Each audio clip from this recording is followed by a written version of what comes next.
تو آپ اس کو بولیں یہ، یا لبرل لوگوں کو بولیں نا، تو سب سے بورنگ کام ان کو کیا لگے گا؟ ہاں میں کہہ رہا تھا کوئی وظیفہ بتا دے نا، جن بھگانے کے لیے، چڑیل بھگانے کے لیے، کاروبار میں برکت کے لیے، وہ تو 3 بجے بھی رات کو تہجد میں اٹھنا پڑے اٹھ کے بیٹھے ہوئے ہوں گے خشوع و خضوع کے ساتھ. ایسے ذکر کرنے والے جن کا مقصد صرف اور صرف اللہ کو راضی کرنا. وہ تسبیح لے کے بیٹھا ہو، اللہ اللہ کر رہا ہو، کیوں کر رہا ہے یار؟ اللہ کا حکم ہے یار.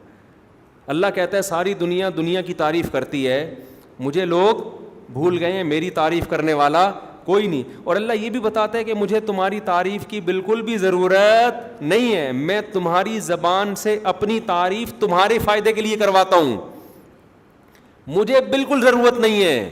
اللہ جو بندے کی زبان سے اپنی تعریف سن کے خوش ہوتے ہیں نا، اس خوشی وہ ہماری خوشی جیسی نہیں ہے. دیکھو میرے سامنے جب کوئی میری تعریف کرے گا میں خوش ہوں گا. کیوں ہوں گا؟ میں سمجھوں گا یار اب پبلک میں میری ویلیو بڑھ رہی ہے اور مجھے نقصان کا خطرہ کم ہے، میرے دشمن کم ہو رہے ہیں، تعریف کرنے والے زیادہ ہو رہے ہیں.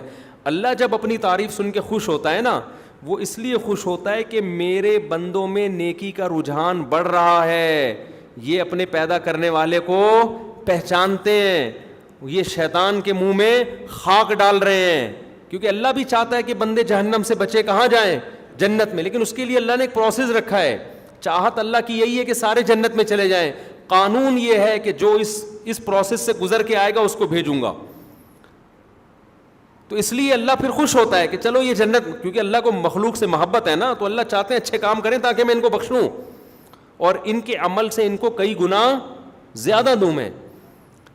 تو آپ لبرل لوگوں کو، ایتھیس لوگوں کو، ایجوکیٹڈ لوگ جو دین سے دور ہیں، آپ ان کو بولو یار یہ صبح لا الہ الا اللہ 100 دفعہ پڑھ لو، موت آئے گی. ایک تو ہوتا ہے نا سستی کی وجہ سے نہ پڑھنا، وہ تو کسی پہ بھی سستی غالب ہو سکتی ہے. ایک ہوتا ہے کہ ان کو وحشت ہوتی ہے اللہ کا نام لیتے ہوئے، بورنگ کام لگتا ہے یار یہ کیا، فضول عقلی لحاظ سے غلط لگتا ہے کہ یار یہ ٹائم ویسٹنگ ہے. تبھی آپ نے دیکھا ہوگا نا لوگ مذاق اڑاتے ہیں، ابے یہ صوفی لوگ تسبیح لے کے گھومنے والے، یہ دنیا میں کیا کریں گے؟ تسبیح لے کے گھومتے رہتے ہیں، تسبیح لے اللہ اللہ کرتے رہتے ہیں، ان کا کیا کام ہے دنیا میں؟ تو اللہ کو اپنی یاد بہت پسند ہے، تبھی تو قرآن اپنی تعریفیں بہت کرتا ہے. اللہ کی تعریفیں، اللہ لا الہ الا ہو الحی القیوم لا تأخذہ سنۃ ولا نوم. کسی میڈیکل سائنس میں دیکھا اللہ کی تعریفیں آپ نے کتاب میں؟ فزکس کی کتاب میں کبھی پڑھا آپ نے؟ ہم نے تو فزکس پوری پڑھی ہے نا، پوری ہوتی نہیں آج کل اسکولوں میں. ہمارے ٹیچر اچھے مل گئے تھے، ہمیں پوری پڑھا دی تھی انہوں نے.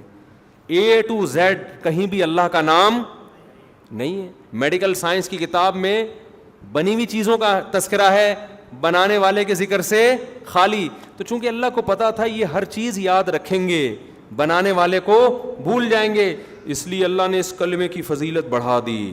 جو صبح کے وقت لا الہ الا اللہ وحدہ لا شریک لہ، صبح کا ٹائم کیوں رکھا؟ اس میں انسان کا دماغ فریش ہوتا ہے. ایسا نہ ہو کہ جب بالکل تھکے ہارے ہو تو ٹائم پاس کرنے کے لیے میرا ذکر کر دو، وہ بھی ٹھیک ہے، غلط چیز میں ٹائم پاس کرنے سے بہتر ہے اللہ کی یاد میں کر. لیکن اللہ کے جب بالکل فریش ہو نا، ذہن بالکل صحیح ہو، جب تم کہو یار یہ اسٹڈی کا ٹائم ہے، اس وقت ذہن فریش ہوتا ہے، اہم کام اس وقت، تو اللہ کہتے ہیں اس وقت سب سے اہم کام کیا ہے؟ اللہ کا ذکر کرو. دماغ لگے گا، دل لگے گا اس میں. تو یہ کام آپ ان سے بولیں ان کو موت آئے گی، یہ فضول کام ہے، اس کا تو ملک کو کوئی فائدہ ہی نہیں ہو رہا ہے بھائی. اس سے مہنگائی کم نہیں ہو رہی، اس سے پیٹرول سستا نہیں ہو رہا. وہ پیٹرول سے یاد آیا، کل ایک وہ دیکھا ہم نے یوٹیوب پہ نا شارٹ کلپ، ایک بندہ نئی بائک لے کر آیا، پیٹرول نہیں ہے اس میں نا. دوسرے دوست نے کہا تو میرا دوست ہے آج میں تیری مدد کروں گا. تو جا کے لاکر سے پیٹرول کی اتنی سی بوتل نکال کے ٹیشو پیپر ڈال کے اس میں نچوڑ رہا ہے ٹیشو پیپر سے نچوڑ رہا ہے. دوسرا اسے داد دے رہا ہے، یار اس مصیبت میں دوست ہی دوست کے، یعنی بتا دیا کہ فیوچر میں ایسا ہونے والا ہے. ابھی سے میں کہتا ہوں بوتلوں میں پیٹرول گھر میں لے کے رکھ، لیکن پیٹرول زیادہ عرصہ چلتا بھی نہیں ہے، مسئلہ یہ ہے پیٹرول کے ساتھ. تو سرنج سے ڈالا کریں پیٹرول بائک میں نا، ایسے یوں کر کے چھڑکاؤ کہ چلا، پھر وہیں روک دیا اس کو. ایسے حالات ہونے والے ہیں. خیر